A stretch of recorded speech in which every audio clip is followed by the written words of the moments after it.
अस्सलाम वालेकुम, welcome back to my YouTube channel. My name is Ahmad और आज मैं अपने लिए एक नई वीडियो लेके आ गया। आज की वीडियो है शेप बिल्डर टूल के हवाले से। इंटरसेक्ट की बात हो रही थी, इंटरसेक्ट टूल की, तो काफ़ी लोगों को समझ नहीं थी इंटरसेक्ट टूल कैसे यूज़ करना है और पाथ फाइंडर भी बहुत मुश्किल रहता था लोगों को। तो आज की वीडियो जो है वो एक पाथ फाइंडर के अल्टरनेटिव पे ही है और जो कि शेप बिल्डर टूल है। एग्जैक्टली अल्टरनेटिव तो नहीं है, लेकिन ये है कि काफ़ी फंक्शन जो हम पाथ फाइंडर से कर रहे होते हैं वो हम शेप बिल्डर टूल से भी कर सकते हैं। ये काफ़ी ईजी सा मेथड है अगर आपने पाथ फाइंडर यूज़ नहीं करना, क्योंकि शेप बिल्डर आपको लाइव प्रीव्यू दे रहा होता है कि आपकी जो फाइनल शेप है वो किस तरह की नज़र आएगी। तो आज की वीडियो उसी शेप बिल्डर के बारे में होगी और बगैर कोई जाली डाले वीडियो स्टार्ट करते हैं।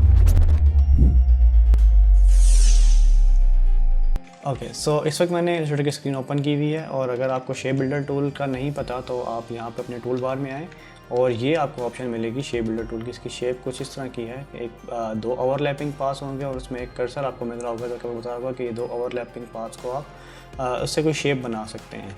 अब शेप बनानी है तो सबसे पहले मुझे कुछ दो पास चाहिए होंगे, तो मुझे कोई पास ड्रॉ करने पड़ेंगे। तो लेट से कि मैं आपको साइड बाय साइड कंपैरिजन कर देता हूँ पाथ फाइंडर का और शेप बिल्डर का। तो सबसे पहले अपने टाइप टूल में आके यहाँ पे मैं और लिख देता हूँ शेप बिल्डर और इसका थोड़ा सा साइज़ बड़ा कर देते हैं और इस जगह पे मैं आपको पाथ फाइंडर का कंपैरिजन करके दे देता हूँ। इस साइड पे मेरे पास शेप बिल्डर के फंक्शन के थ्रू मैं करूँगा और इस एरिया में मैं पाथ फाइंडर के फंक्शंस का अप्लाई करके सेम वही चीज़ क्रिएट करूँगा। तो यहाँ पे थोड़ा सा ही एक पोर्शन अलग कर लेते हैं। सबसे पहला फंक्शन है, मैं यहाँ पे कुछ सर्कल्स बना लूँ पहले। लेट से कि एक ये सर्कल, दो सर्कल्स यहाँ पे। मुझे चार ऑप्शन जो है वो एक्सप्लेन करनी है, तो मैं इनको चार सर्कल्स यहाँ बना लूँगा और इन्हीं को ही कॉपी करके मैं चार सर्कल्स यहाँ बना लूँगा। इन दोनों को थोड़ा सा ऊपर कर दूँ ताकि थोड़ी सी स्पेस आपको मिल जाए देखने के लिए। लेट से कि मैं यहाँ पे जो है मैं पहले पाथ फाइंडर का पैनल अपना ओपन कर लूँ और पाथ फाइंडर में अगर आप देखें पहली ऑप्शन आपकी यूनाइट की होती थी, यानी कि अगर मैं लेट से कि इन पाथ फाइंडर के सर्कल्स को सेलेक्ट करता हूँ और मैं यूनाइट करता हूँ तो ये एक ही शेप बना देता है। अब शेप बिल्डर में मुझे करने के लिए क्या करना पड़ेगा, मैं इन दो सर्कल को सेलेक्ट करूँगा, यहाँ पे अपना शेप बिल्डर टूल है इसको सेलेक्ट करूँगा, तो आप देखेंगे कि आपका कर्सर थोड़ा सा चेंज हो गया, यानी कि अब आपका जो सिलेक्शन टूल है उसके साथ एक प्लस का आइकन छोटा सा शो हो रहा है। प्लस ये रिप्रेजेंट करता है कि आप इन शेप को इस टाइम पे मर्ज कर सकते हैं। तो अगर मैं जैसे ही ऑल्ट प्रेस करूँगा तो ये माइनस में कन्वर्ट हो जाएगा, यानी कि इस टाइम पे आप कोई भी शेप इसमें से माइनस कर सकते हैं। मुझे चूँकि इस टाइम पे मर्ज करना है, जैसे कि मैंने पाथ फाइंडर में यूनाइट किया था तो इसने इन दो सर्कल्स को एक ही शेप में बना दिया था। तो मैं अपने शेप बिल्डर टूल में आऊँगा और यहाँ पे देखें आपको बता रहा है कि अगर आप यहाँ पे क्लिक करेंगे तो ये वाली शेप फॉर्म हो जाएगी। सिमिलरली अगर मैं इस इंटरसेक्टेड एरिया पे क्लिक करूँगा तो सिर्फ ये वाली शेप फॉर्म होगी और अगर मैं इस जगह पे क्लिक करूँगा, लेफ़्ट माउस क्लिक करूँगा तो ये वाली शेप फॉर्म हो जाएगी। और अगर मुझे इस तरह की शेप बनानी है तो मुझे ऑफ कोर्स इन तीनों शेप्स को मर्ज करना है। मर्ज करने के लिए क्या है कि मैं लेफ़्ट क्लिक को ड्रैग करूँगा और मैंने इस शेप के अंदर ड्रैग किया तो इसने मुझे बता रहा है कि अब आपका जो फाइनल शेप बनेगी वो सिर्फ ये एक सर्कल बन जाएगा। और जैसे ही मैं इसको और आगे ड्रैग करूँगा तो ये मुझे बताएगा कि आपकी फाइनल शेप जो है वो कुछ इस तरह की बनेगी, जो कि मुझे ये अगर आप देख सकें तो ये रेड आउटलाइन इसके अक्रॉस आ रही है। तो ये वाली जो है शेप मुझे वो फाइनल शेप मिलेगी। मैं जैसे ही इसको अपनी माउस की को छोड़ दूँगा तो ये मेरे पास इस तरह की शेप बन गई और ये देखें कि सिमिलर बिल्कुल पाथ फाइंडर वाली शेप इसने शेप बिल्डर के थ्रू भी मुझे बना के दे दी। ये तो फर्स्ट ऑप्शन थी पाथ फाइंडर की और मैं सिर्फ ये शेप मोड्स ही एक्सप्लेन करूँगा क्योंकि डिवाइड वाले के थोड़े से एक अलग किस्म के हैं, ये भी शेप बिल्डर से हो सकते हैं लेकिन इनको इतना एक्सप्लेन करने का फ़ायदा नहीं इस टाइम पे। यूजुअली जो सा वो शेप मोड अगर आप समझ जाएँ तो आपको शेप बिल्डर और पाथ फाइंडर काफ़ी समझ आ जाएगा। मैं सेकंड वाले दो सर्कल सेलेक्ट करूँगा और इस टाइम पे अगर मैं यहाँ पे माइनस फ्रंट पे क्लिक करूँ तो आप ये देखें कि मैं आपको अंडू करके दिखा दूँ। वैसे अगर आपने पाथ फाइंडर की वीडियो नहीं देखी तो पाथ फाइंडर मैंने ये सारे ऑप्शन जो उनसे एक्सप्लेन किए हैं, शेप मोड और पाथ फाइंडर, उनकी हर एक डिटेल बताई है कि किस किस तरह ये चीज़ें वर्क करती हैं। आप जाके वो वाली वीडियो ऊपर कार्ड आ रहा होगा, आप जाके वो वीडियो देख सकते हैं।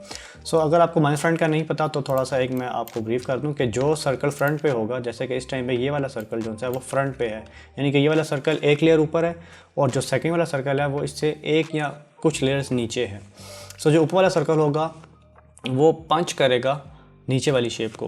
तो अगर मैं इस शेप को पंच करूँ नीचे वाली शेप में तो मेरे पास सिर्फ शेप कौन सी बचती है, ये और ये वाली शेप। जैसे कि अगर मैं सेलेक्ट किया पंच करूँगा तो सिर्फ ये 2 शेप्स बनेंगी। तो ये माइनस फ्रंट जो सा है वो काम करता है।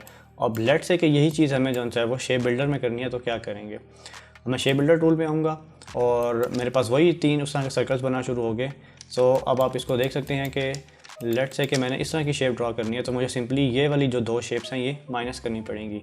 तो इस टाइम पे जो मेरे कर्सर के साथ आइकन आ रहा है वो प्लस का आ रहा है। इसको माइनस में चेंज करने के लिए मैं सिंपली ऑल्ट पे क्लिक करूँगा और मैं इन दोनों को लेफ़्ट क्लिक को ड्रैग करके माइनस कर दूंगा, तो मेरे पास बिल्कुल सिंपली यही शेप आ जाएगी। ये एक इजी मेथड है शेप बिल्डर पाथफाइंडर से। अगर आप बिगिनर हैं तो आपको पाथफाइंडर में समझ नहीं है कि आपने कौन सा वाला ऑप्शन सेलेक्ट करना है।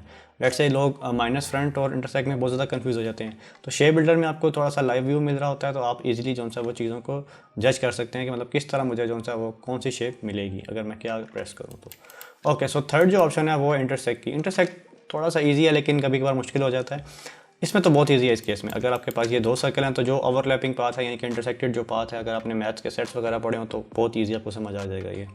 तो ये इंटरसेक्टेड जो एरिया है वो सिंपली जो सा वो आपके इंटरसेक्ट में आ जाएगा। तो मैं दोनों को सेलेक्ट करके इंटरसेक्ट पे क्लिक करूँगा तो इसने ये जो सा वो एक लीफ टाइप की शेप मुझे बना के दे दिया। और अगर आपने लीफ की शेप बनानी हो तो ये आपकी छोटी सी टिप है कि आप इस तरह के लीफ की शेप बना सकते हैं।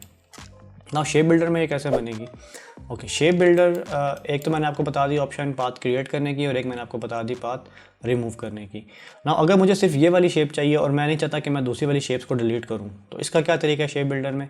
मैं सिंपली इस शेप पे आऊँगा और मैं यहाँ पे कोई मैंने ऑप्शन की या कुछ भी प्रेस नहीं किया हुआ, कोई ऑल्ट या कुछ भी प्रेस नहीं किया हुआ। आप देख सकते हैं कि कर्सर क्या क्या प्लस लिखा हुआ है, बिल्कुल नॉर्मल मोड में है। तो मैं सिर्फ लेफ़्ट क्लिक कर दूँगा। जैसे ही मैं लेफ़्ट क्लिक करूँगा आपको लग रहा होगा कि इस टाइम पे हुआ कुछ भी नहीं है, लेकिन हो गया।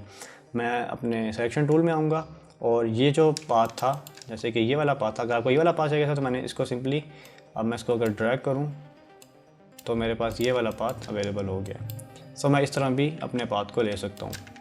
इसके अलावा क्या ऑप्शन है, इसके अलावा ये ऑप्शन थी कि अगर आप शेप बिल्डर में आएँ, ऑल्ट को प्रेस करें, सॉरी मैंने शेप बिल्डर नहीं, मैंने ये विड्थ टूल सेलेक्ट कर लिया था। अगर आप शेप बिल्डर में आएँ, ऑल्ट को सेलेक्ट करें और इन 2 शेप्स को माइनस कर दें। सो इस तरह भी आप जो सा ये वाली शेप क्रिएट कर सकते हैं। ओके, सो जो फाइनल ऑप्शन थी है फाइनल ऑप्शन है पाथफाइंडर में, वो है एक्सक्लूड की। एक्सक्लूड क्या करता है, एक्सक्लूड को समझाने के लिए मुझे फील्ड में जाना पड़ेगा ताकि आपको समझ आ सके। सो ये 2 सर्कल्स थे और इंटरसेक्ट ने ये किया था कि दरमियान वाली शेप जो सा वो आपको दे दी थी और दूसरी 2 रिमूव कर दी थी। एक्सक्लूड जो सा वो टोटली इसका अपोजिट करता है। तो मैं इनको सेलेक्ट करूँगा, अगर प्रेस करूँगा तो इसने सिर्फ यही वाली शेप इसमें से निकाल दी और बाकी शेप जो सा इसने वो रख दी हैं इसमें। ओके, तो ये चीज़ अचीव करने के लिए सिंपली जो सा है वो मैं अपने शेप बिल्डर टूल में आऊँगा और इस पे मैं अपनी मिडिल शेप पे माउस का कर्सर होवर करके लेफ़्ट क्लिक से प्रेस कर दूँगा, तो मेरे पास ये वाली शेप इधर से माइनस हो जाएगी। इसको प्रीव्यू करने के लिए मैं दोबारा अपनी शेप को फिल में कन्वर्ट करूँगा, तो आप देख सकते हैं कि ये दोनों एग्जैक्टली सेम शेप्स आ गई हैं। ओके, सो ये तो थे side by side comparison pathfinder के और शेप बिल्डर के। और एक जो मेन डिफरेंस अगर आप इलस्ट्रेशन कर रहे होते हैं तो आपको जो देखने को मिलेगा वो ये है कि लेट्स से कि मैंने एक शेप ड्रॉ की है, ये मैंने एक रैंडम एक शेप ड्रॉ कर रहा हूँ, मुझे भी नहीं पता क्या ड्रॉ कर रहा हूँ, बस मैंने एक ये शेप ड्रॉ कर दी है।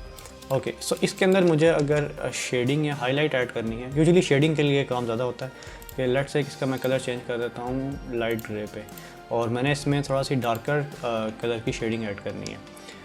अब मैं तो इसकी आउटलाइन पे बस थोड़ी सी एक सिंपली एक आपको एक शेप बना के दिखा देता हूँ कि लेट्स से मुझे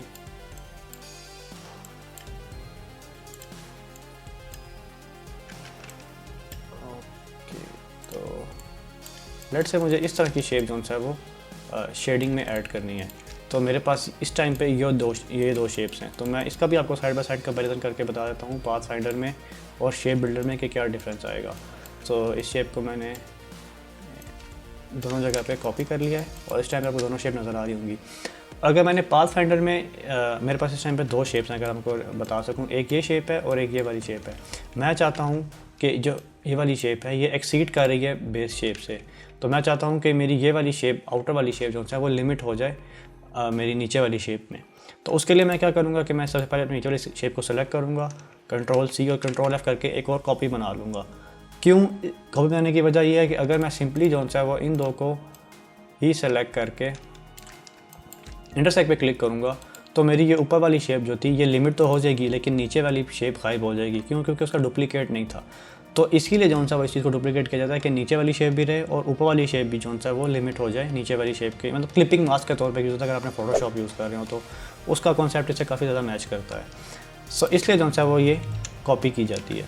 सो मैं जब कॉपी हो जाएगी तो मैं इस शेप को सेलेक्ट करूँगा, एक शेप को सेलेक्ट करना है, दोनों को सेलेक्ट करके दोनों को सेलेक्ट कर लेंगे, क्लिक को ड्रैग करके, और इसको भी सिलेक्ट करेंगे। तो पास अगर इंटरसेक्ट पे क्लिक करेंगे तो ये फिर वही वाला काम कर देगा। तो आपने सिंपली क्या करना है कि आपने एक शेप को सेलेक्ट करना है। जैसे कि मैं इसको ड्रैग करके दिखा दूँ, नीचे एक शेप मौजूद है, तो मैं इसकी एक बेस शेप को सेलेक्ट करूँगा, शिफ्ट प्रेस करूँगा और ऊपर वाली शेप को सेलेक्ट करूँगा, तो मेरे पास ये दोनों शेप सेलेक्ट होगी। अब अगर मैं इंटरसेक्ट पे क्लिक करूँगा तो मेरे पास नीचे वाली शेप भी रहेगी और जो मैंने शेडिंग ऐड की है वो वाली शेप भी रहेगी। ऑल्टरनेटिवली शेप बिल्डर थोड़ा सा इस मामले में आपको एक एज दे देता है कि आप सिंपली सेलेक्ट करें। जब आपने दोनों को सेलेक्ट कर लिया, शेप बिल्डर टूल में आएँ, इस टाइम पे आपका कर्सर जौन सा वो मर्ज मोड में है, इसको आपने जौन सा वो माइनस मोड में लेके जाना है, तो ऑल्ट प्रेस करें और यहाँ से सिंपली जौन सा वो क्लिक कर दें। आपको कोई कॉपी पेस्ट करने की ज़रूरत नहीं है शेप को, आप सिंपली जौन सा वो एक ही क्लिक में जौन सा वो इसको लिमिट कर सकते हैं। सो ये एक छोटी सी टिप थी शेप बिल्डर और पाथ फाइंडर के कंपैरिजन थोड़ा सा मैंने किया और आपको बताया कि शेप बिल्डर थोड़ा सा एक ईजी सा मेथड है। अगर आप जौन सा वो पाथ फाइंडर में स्ट्रगल कर रहे हैं तो आप शेप बिल्डर यूज़ करके वही चीज़ें इजीली अचीव कर सकते हैं। इलस्ट्रेशन में ये वाला चीज़ तो बहुत यूज़ हो रही होती है, शेडिंग अगर आपने ऐड करनी है आपको बार बार जौन सा वो आप यूजुअली जौन सा आप ये नहीं करेंगे कि इस बात को डिलीट करूँ, और अब यूजुअली हर बार ये नहीं करेंगे कि अगर आपने दरमियान में कोई शेप क्रिएट की है तो अब आपने जब अगर वापस जाना है इस शेप को क्लोज करने के लिए तो आप बिल्कुल इसके एजिस पे जौन सा वो जाएं। अगर आप जाने की कोशिश भी करेंगे तो फिर भी एक ऐसा टाइम आएगा आप जौन सा वो इस शेप को मतलब ओवरलैप कर रहे होंगे, आपके एजिस रिफाइन नहीं होंगे। सो इसीलिए जौन सा आपको ये इंटरसेक्ट यहाँ शेप बिल्डर का फंक्शन यूज़ करना पड़ता है। सो ये दो फंक्शन है जो कि एक्सप्लेन करना बड़ा ज़रूरी थे। तो आज की वीडियो के लिए इतना ही, और आई होप आपको वीडियो पसंद आई होगी।